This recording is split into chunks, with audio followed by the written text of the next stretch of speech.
E se, e se os sonhos fossem, na verdade, muito mais do que apenas sonhos? É isso que vamos explorar hoje. Vamos mergulhar numa história incrível, uma história que se passa mesmo ali, na fronteira entre o místico e o matemático. É a viagem pela mente de um jovem chamado Jorge. Parem um bocadinho para pensar nisto. E se fosse possível perceber a maquinaria oculta do universo? Não só ver, mas sentir, mesmo, a um nível fundamental. Esta é a grande questão que nos vai acompanhar.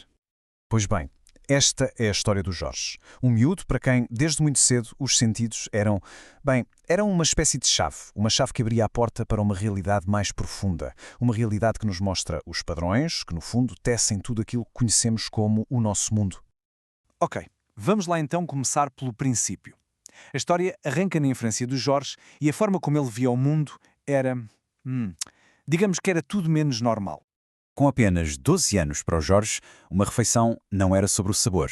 Era, e isto é a descrição dele, uma luta feroz. Ele não provava a comida, ele sentia as qualidades essenciais dela, o amargo, o astringente, o ácido, como se fossem forças a combater umas com as outras. E foi no meio desta luta que ele começou a perceber que havia uma estrutura por baixo de tudo. E esta sensibilidade toda, tão fora do comum, acaba por culminar no seu primeiro grande sonho místico. Uma visão que é quase alquímica. Uma visão sobre a própria criação.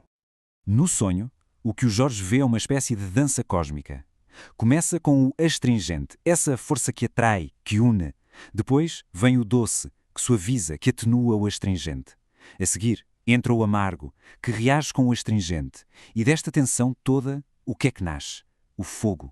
E do fogo, o calor. E quando a luz entra e banha tudo isto, emerge a afeição, a própria essência da vida. E da harmonia disto tudo, de todas estas qualidades a funcionarem em conjunto, nasce o tom, o som. É uma verdadeira sinfonia da criação. Incrível, não é? Esta visão toda leva-o a perceber um conceito-chave. A tintura. Pensem nisto como a essência vital que está em todas as criaturas vivas. É como se fosse uma extração das qualidades das estrelas, dos elementos. E é isto que governa a mente, que dá origem aos nossos pensamentos. É o que cria a ligação fundamental entre tudo e todos.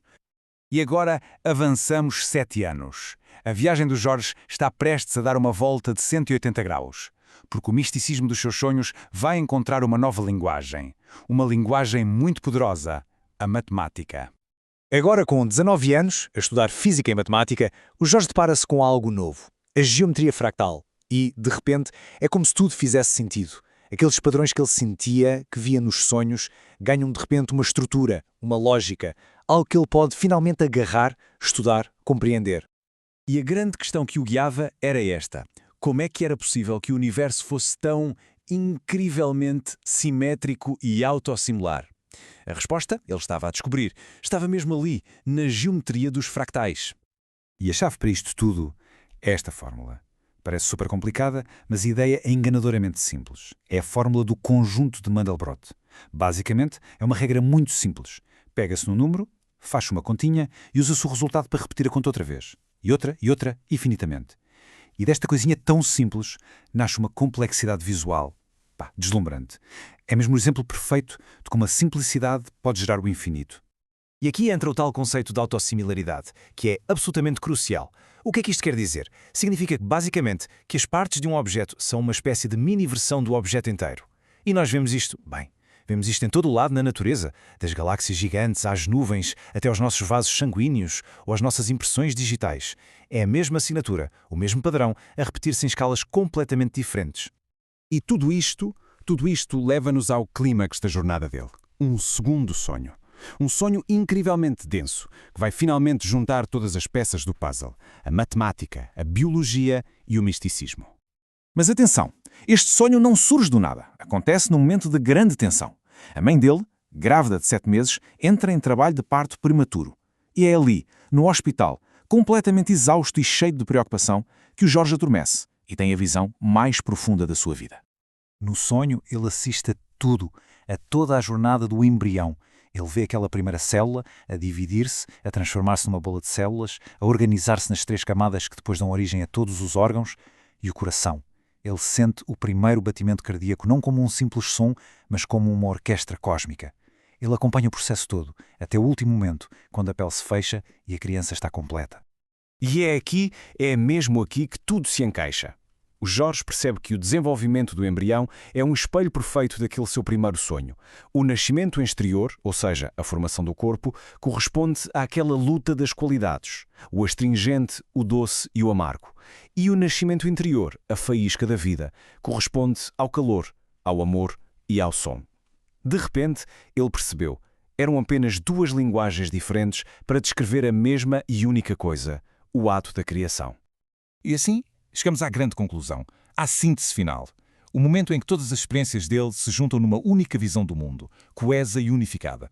No fundo, o que a viagem do Jorge nos mostra é que, se calhar, as fronteiras que nós criamos entre as áreas do conhecimento são artificiais. O misticismo e a alquimia, a matemática com os seus fractais, a física das partículas, a biologia da embriologia, deixam de ser coisas separadas, tornam-se apenas perspectivas diferentes, lentes diferentes para olhar para a mesmíssima, única e unificada realidade.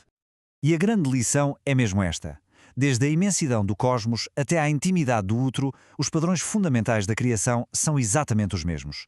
Aquele princípio da autossimilaridade, o pequeno espelhar o grande, está a operar em todas, mas todas as escalas da existência. E claro, esta revelação muda completamente a forma como ele olha para a vida. Para este jovem sonhador, a vida passa a ser isto. Uma viagem de descoberta que nunca, mas nunca acaba. Uma busca constante por conhecimento, por sabedoria, para todo o sempre.